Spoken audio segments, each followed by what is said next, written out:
Today we're talking about free websites. A lot of you ask questions about websites, about author sites, about sites for your books, how you get them, how much they cost, and what's involved. We're going to talk about the free ones today because there are paid ones and there are advantages with the paid ones, but only if you're ready for them. You're probably ready now for the free ones, and we're going to discuss the limitations, and that's basically all there is to it with the free ones is there are limitations. First thing is let's discuss some terms. .coms are a dedicated name that you pick. It could be your own name.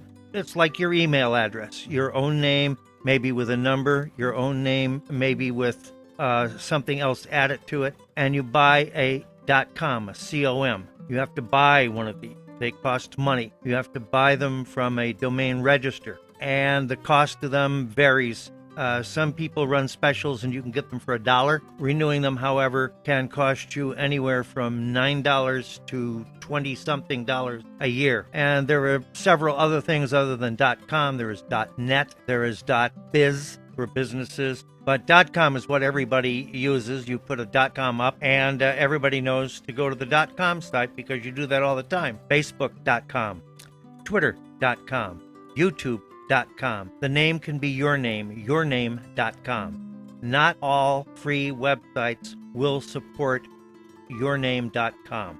A few do, and you'll see them. You need to go through the list and check them. Those that don't do what's called a subdomain, in which it's their name, http www, whatever the free website name is, .yourname.com or yourname.theirname.com. It's still got a .com after it, but it's going to have the name of their website or your name, and one of them has just a short 3 or 4 letter acronym after it. So you might have http www.yourname.cmtb.com. Some of these free sites just do shared domains. All these sites that you're going to be on, paid or otherwise, are shared servers. A server is either an expensive IBM computer or an expensive Macintosh computer called a server. It has a super big hard drive, several terabytes, and generally there are a room of these. And there are like hundreds and hundreds and hundreds of these servers. And you're a single file folder in one of these servers. And all of these servers are connected to the internet, to the backbone. You have hundreds of servers with thousands of individual accounts all going through this one telephone line. And that's called a shared server. These are the ones you're going to be getting until you become a major company like Sony or Warner Brothers. They're not going to let you use a shared server because you have too many files and too much bandwidth or throughput. They're going to make you go to a dedicated server, and a dedicated server is one of these IBM or Macintosh computers in a place. You get the whole computer with all the terabytes of data. It's going to cost you big time each month. And you got to be super big to have one of those. And when you get to be the size of NBC or CBS or Fox Studios, you have your own server room with hundreds of servers because you need it for all that file space. And you need to have a complete team. So understand that you're just a small part of this whole thing. These companies, these free companies who also offer paid services, have rooms of these servers, and they have a backbone, and it costs them money. And the paid servers and the paid services are what's giving it to them. On your free site, there may be advertising. That may be something you can't get around. Some of these sites don't have it. Some of these sites will tell you there's no advertising. And some of these sites will also tell you you can have your own domain name. That's a .com. You aren't going to have unlimited file space. With a free site, you may only be given 10 megabytes of file space. And that might be enough for several books. It may not be enough for a book trailer.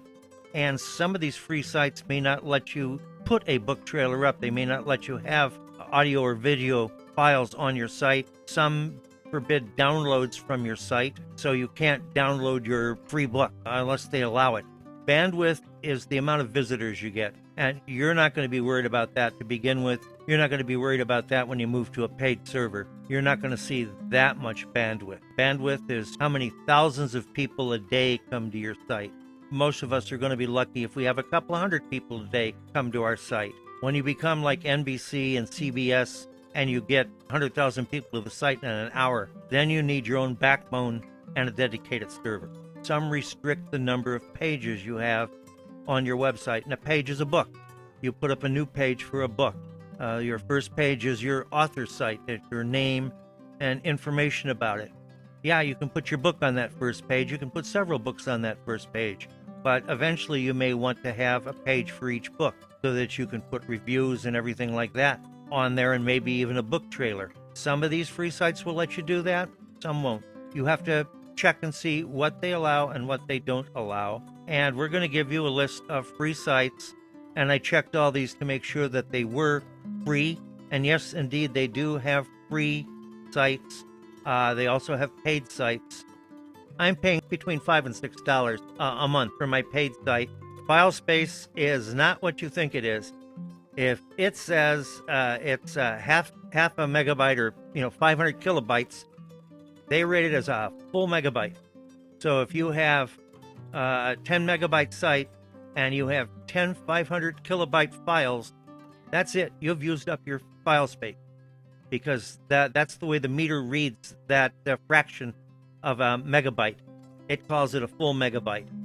I didn't learn this until we had problems back in the days when I had a $10 a year site. I have had free sites. I had one at Tripod for like 20 years. And I had sites at Lycos too. I had sites at Free Yellow. And I did that for the film company I was at. They didn't really want to pay for web presence. This was way back in the 80s and the 90s when web presence wasn't very big. So I put them on Free Yellow and I put them on Tripod and I put them on Lycos with different pages, referencing them to each other for free. So we had a free web presence for the company. And you can do the same thing. I'm going to put a list up that you can download, a bunch of links. You'll get it in your browser. And you pick and choose. Almost all of them have web page building sites. Most of them offer WordPress, which is a drag and drop website builder. But as far as WordPress goes, it'll build your front page, it'll build your book page, and we're going to show you how to use HTML, the programming language, in another video, and I'm going to have another video on paid websites. For you initially, I don't think there's any major benefits unless you want to set up a store to sell your books. Many free sites may not allow that.